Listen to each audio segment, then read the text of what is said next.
یا علی مدد کہنا کیسا ہے؟ ہم جب اللہ تعالیٰ کو مدد کے لیے پکارتے ہیں تو یہ کہتے ہیں یا اللہ مدد، یا رحمان مدد، کیا ہم یا علی مدد بھی کہہ سکتے ہیں؟ اگر کوئی ہمیں یا علی مدد کہے تو ہم اسے مولا علی مدد کہہ سکتے ہیں، کیونکہ علی اللہ کا نام ہے، امان اللہ لاڑکانہ۔ دیکھیں علی بے شک اللہ کا نام ہے، لیکن حضرت علی رضی اللہ تعالیٰ عنہ کا نام بھی ہے۔ تو اگر آپ یا علی مدد کہیں گے تو لوگوں کا ذہن اسی طرف جائے گا کہ آپ حضرت علی رضی اللہ تعالیٰ عنہ کو مدد کے لیے پکار رہے ہیں۔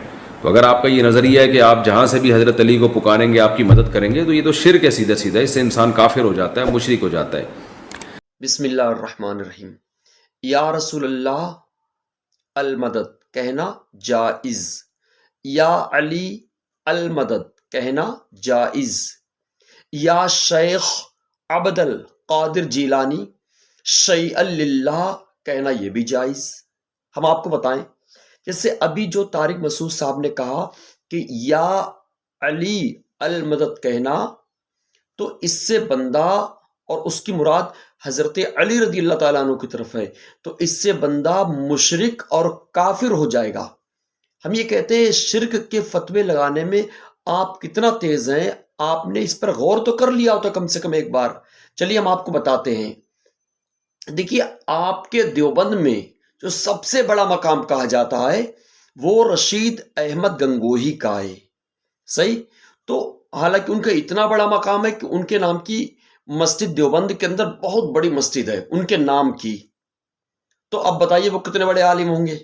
تو انہوں نے کیا لکھا ہوا ہے، یہ ہمارے ہاتھ میں کتاب ہے فتاوی رشیدیہ، اس کا نمبر صفحہ نمبر جو ہے 39 ہے، اس پر لکھا ہوا ہے اگر کوئی یا شیخ عبد القادر جیلانی شیئا للہ کہتا ہے اور اس کی سوچ یہ ہے کہ حضور غوث پاک رضی اللہ تعالیٰ عنہ خود سے سن لیتے ہیں، صحیح، اور خود سے مدد فرماتے ہیں، تو ایسا کہنے والا مشرک ہے۔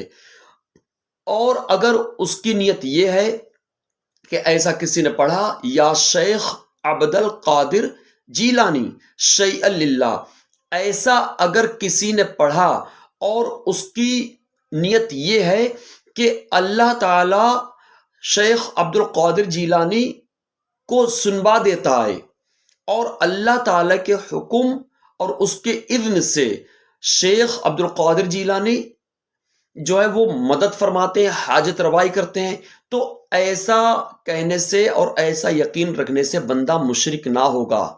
تو دیکھا، میرا تو یقین یہ ہے کہ جو سورج نکلتا ہے نا، تو سورج نکلنے میں جو روشنی ہوتی ہے، تو سورج کو یہ طاقت بھی اللہ نے دی ہے۔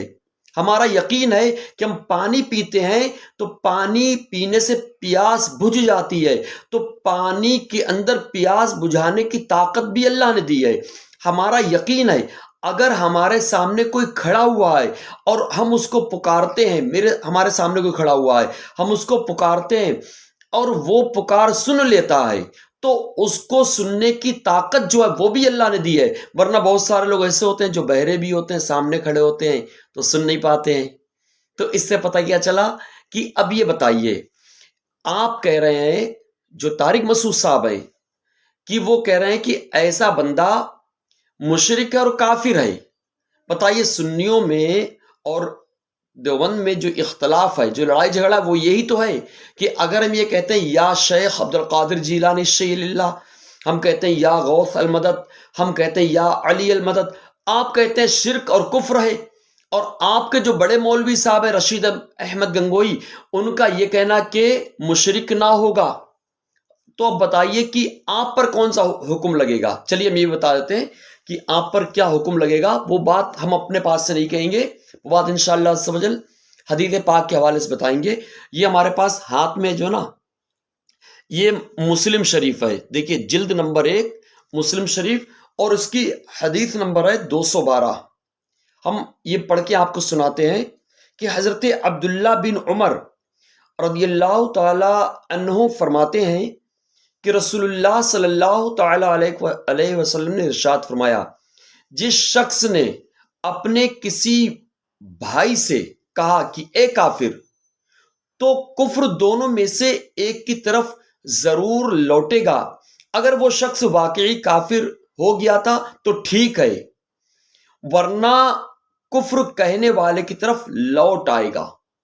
اس کا مطلب کیا ہوا کہ اگر کسی نے کہا کہ تو کافر ہے اور وہ واقعی کافر ہوا تو کہنے والے پر کوئی فرق نہیں پڑے گا، اور اگر کسی نے کہا کہ اے کافر، یا اس کو کافر سمجھا اور وہ کافر نہیں ہوا، وہ مشرک نہیں ہوا، تو کفر کدھر جائے گا؟ پلٹ کے کہنے والے کی طرف آئے گا۔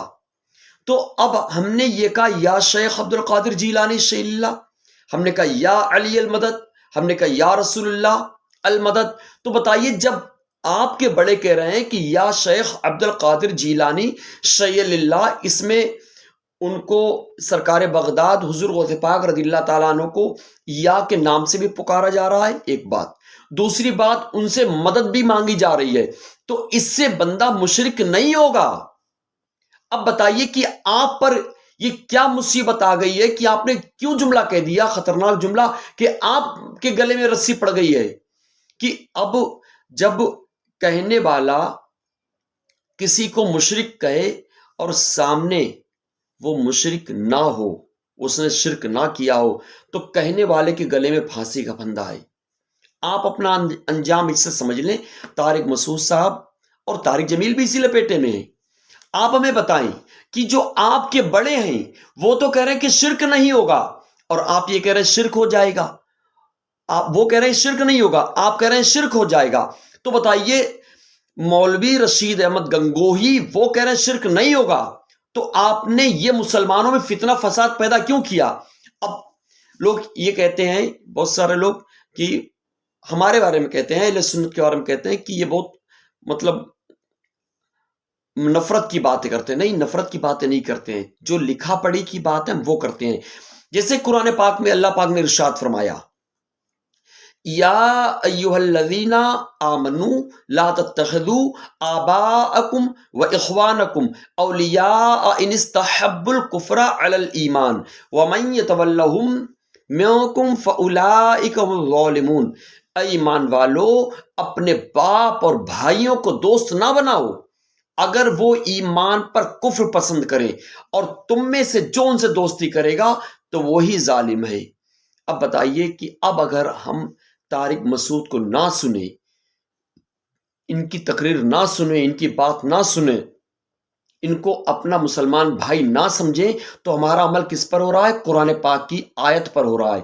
اب جو لوگ ان کو سنتے رہیں، ان کی بات مانتے رہیں، ان کی تعریف کرتے رہیں، ان کی یا طارق جمیل کی، تو وہ اپنا انجام سمجھ لیں، سوچ لیں کہ ان کا انجام کیا ہوگا، کہ وہ قرآن پاک سے الگ ہٹ کے چل رہے ہیں۔ وہ کسی مطلب صرف دیوبند کے پیچھے پڑے ہوئے ہیں، کتابوں کے پیچھے نہیں ہیں، وہ دیوبند کے پیچھے پڑے ہوئے، دیوبند کے پیروکار ہیں۔ تو ہمیں چاہیے اللہ تعالیٰ ہمیں قرآن اور سنت پر رکھے، عقیدے میں پاکیزگی رکھے، گناہوں سے بچائے، اور خاتمہ ایمان پر نصیب فرمائے۔ جب تک کوئی انسان مشرک نہ ہو، اس کے اوپر شرک کا حکم نہیں لگانا چاہیے۔ آج کل تو بات بات میں شرک کا حکم، بات بات میں انہوں نے اپنی عوام کو، دیوبندی عوام کو ایسا کر دیا ہے کہ بات بات میں شرک کا حکم۔ تو بتائیے، یہ دیوبندی عوام بتائے۔ ہم ان کو سمجھانے کے لیے ایک بات کہتے ہیں کہ جو بات طارق مسعود کہہ رہے ہیں وہ بات مانیں گے، یا جو مولانا رشید احمد گنگوہی کہہ رہے ہیں وہ بات مانیں گے۔ حالانکہ رشید احمد گنگوہی تو ان سے بہت بڑے ہیں۔ اب وہ سوچیں کہ اب وہ کس کے فالوور بنیں گے۔